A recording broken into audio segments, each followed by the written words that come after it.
Hi YouTubers, nice to see you again. Today's topic is going to be about incurable diseases and what it's like living with an incurable disease.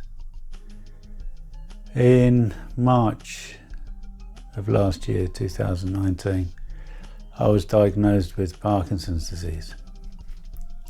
Now, it didn't come much of a surprise to me, simply because I've been living with the symptoms, or some of the symptoms, for over a year and a half prior to me going to the doctor to get it confirmed. Now, for those people that don't know what Parkinson's disease is, it's a degenerating illness that affects the nervous system. And basically what it is that the receptors in my brain that produce dopamine have stopped working. For some reason. Nobody knows why it happens.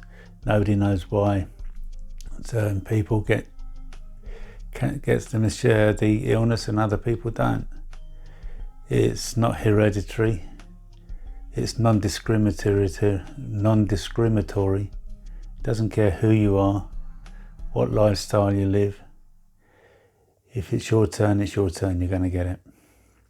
Now, what it is in general is it's a breakdown of the neural net along your nervous system to your muscles, telling your muscles what to do, how to move, how you do this and do that. And the brain is not producing the chemical known as dopamine, which is your neural net transmitter, which carries the signals from your brain to your muscles and tells your muscles to move. It's no longer producing the dopamine that's required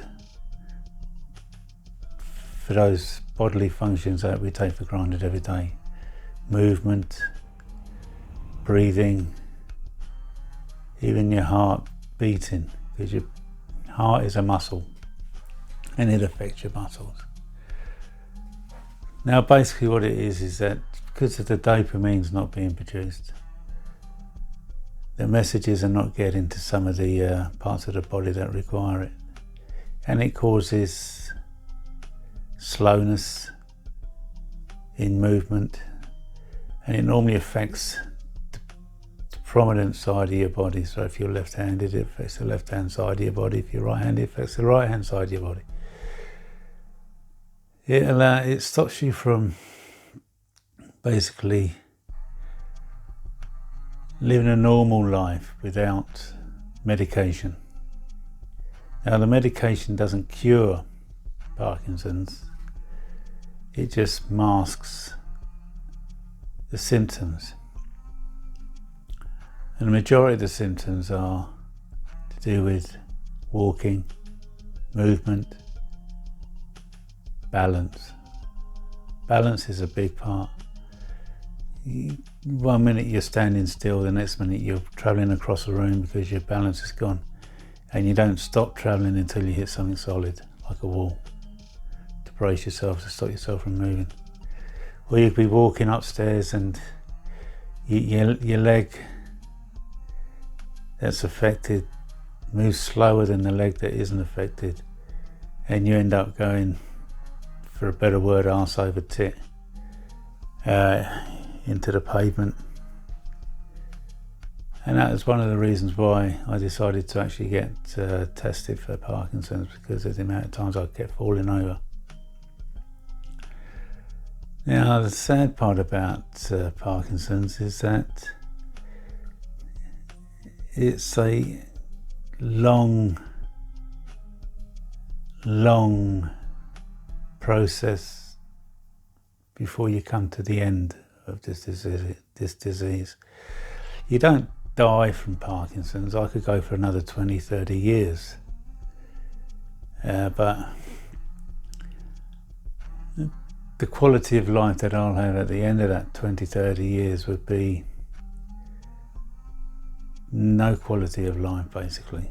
What will happen is I'll lose the ability to walk, because every time I stand up I'll fall over, because the tablets, the medication will no longer work. It'll only work for a certain amount of times before then it stops becoming effective, because the body gets used to taking it and it no longer makes it effective medication. Now, researchers are trying to find a cure, and they're trying through stem cell, but that's a long way off, and that's only for people that are really, really bad. Me, I'm not bad at the moment. I have shaking limbs, my left hand. If I don't take the medication, I fall over. Now, the effects that it gives you, it's really crazy. If you ever notice yourself or somebody else who's come out of a public house, they've had too much to drink and they're swaying all over the place. Well, that's what the normal walking pattern of somebody with stage 3 Parkinson's is like. You're walking as though you're drunk, or you're walking as though you're on a rolling deck of a ship, and the ship's going like this, and you've got to try and walk, and it's disabilitating, and it's not a nice feeling to have. Everybody looks at you and think that you've had too much to drink, that you've been drinking, and especially if I'm going down the shops and my walking becomes very laboured, and it does become very laboured now. If I go down the shops at 7 o'clock, people look at me when I'm walking and they think, oh, he must have been drinking all night. I very rarely drink. I don't drink. I only drink if I go out for a meal. A lot of people ask me, are you not angry about it? Why would I be angry? What would it achieve? I have a disease. It's incurable. Getting angry isn't going to do anything better. I just got to get on with it. Knuckle down and get on with it. And put it down to my misfortune. Basically, 1 in 39 people in the world gets Parkinson's. And 1 in 359 get it in this country alone. Now, there's over 60 different associated symptoms with Parkinson's, and one of the worst ones that I would not like to get is dementia. Dementia is one of the many side effects of Parkinson's, or many symptoms of Parkinson's. And the worst one for my wife is that we can no longer sleep in the same bed, simply because one of the symptoms of Parkinson's is dream reenactment. I reenact dreams in my sleep. Can't help it. It's one of the symptoms. Can't be stopped. And the worst thing about it is that I've hurt my wife 4 times now because of that. And which, now that we can no longer sleep in the same bed, we have to take shifts in when to go to sleep. If I'm sleeping, she's awake. When I'm awake, she goes to sleep. And that kills me, that does. That really does kill me. The fact that I've hurt my wife. Not intentionally.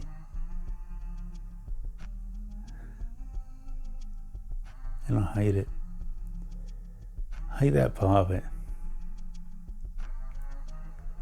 I don't mind a shaking hand. I can go out, I just put my hand in my pocket and it stops. But physically hurt my wife, that doesn't bear well with me. Now, when the time comes that in 20, 30 years' time that I am succumb to this godforsaken disease, it will come to a point where I could no longer walk, I'll no longer be able to speak, I'll no longer be able to see, and if I'm lucky,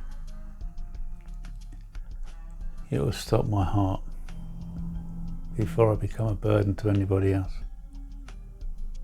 as I am a burden at the moment to my wife.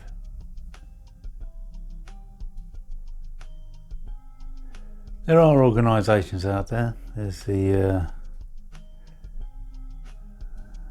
Parkinson's Association, Parkinson's Disease Association. There are forums that you can go to and you can talk to other people about it. I haven't bothered being in those yet. Not yet. I don't feel as though I need to at the moment. Why did I leave it so late to get myself diagnosed? Because unfortunately with my job, I'm a bus driver. And with Parkinson's, you have to notify your licensing agency. In England, it's a DVLA, Driver Vehicle Licensing Agency. In the US, it's a DMV. What it is in Europe, I don't know. But you have to notify them, and they decide whether or not you retain your license and you can carry on. At the moment, I can carry on, but I have to have a medical yearly to see whether or not I continue the following year or the next year, the next year, the next year. And I was worried that they would take away my license, take away my livelihood, and I would be unemployed. So I didn't bother. For a year and a half, I had the symptoms.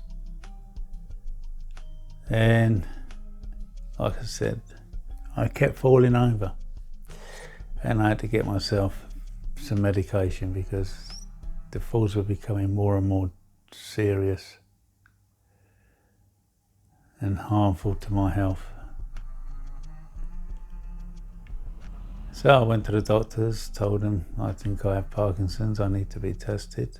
They sent me to a neurologist at the local hospital, and a consultant neurologist confirmed that I had Parkinson's. MRI scan proved that I had a brain, which is something nice to know. I've got a brain. May not work, but I've got a brain. And been on the medication ever since.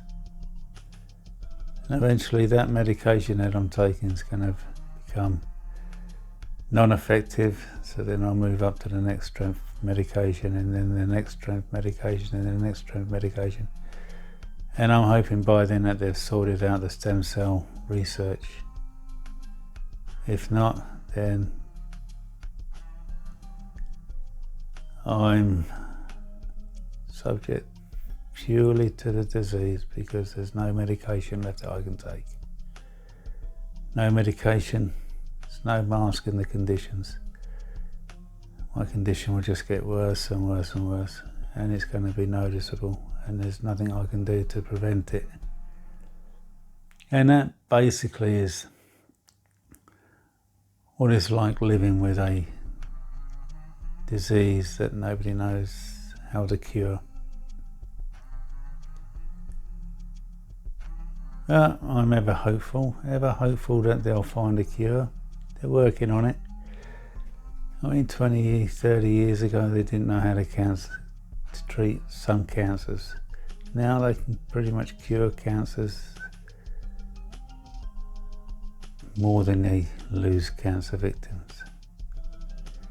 So it's just a case of knuckling down, getting on with it, and living life the best I can. Now, if you feel like you've got symptoms or you want to know about symptoms, there's plenty of places on the internet that you can find out about these things. Or if you want to leave comments, just leave comments in the comment section of this video, and I'll be more than happy to talk to you about it. And who to get in contact, which associations, which forums to go into. I'll be more than happy to just talk to you. It's nice to talk to some people that are not affected by this disease. But That's all for now. Stiff upper lip and all that sort of thing. Upward and onwards, as they say. So it only says to me to say, stay healthy, stay safe. See you later.